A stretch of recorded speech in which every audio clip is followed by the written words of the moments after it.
Abakungu ba KCCA nga bakulembeddwamu poliisi bakedde ku paaka y'Enatete enkya leero ne bagyebungulula bwe bubadde busaasaana.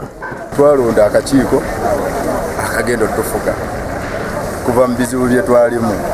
Ali kati kusaayaga kati batugamba kansa yagala ofiisi. Ekineewuunyisa abaliwo nga batulondesa ate kati bebaliwo nga bakuba bano mu ofiisi nga ne weebuuza bategeeza ki.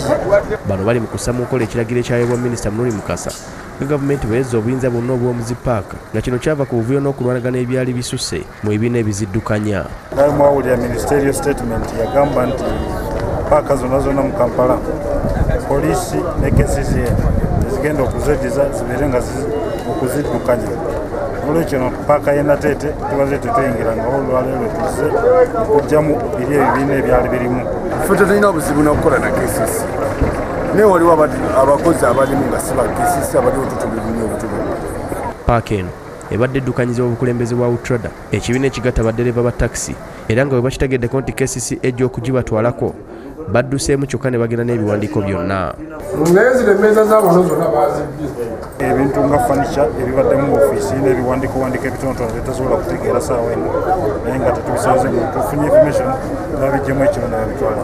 KCCA batugambye wabadde walimu entebe, some other furniture, then some simple documents ebikwatagana na KCCA ne kati information gye tufunye nga babiggyemu ekiro bali nga bashift.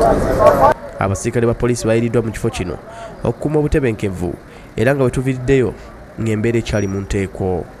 Tewabaddewo akavuyo konna bavuddemu bulungi KCCA ne takinga over. William Buyondo, Ismail Nsubuga ne Abdu Mwonge bwe bakusakidde eggulire lino ku Lwabukedde TV.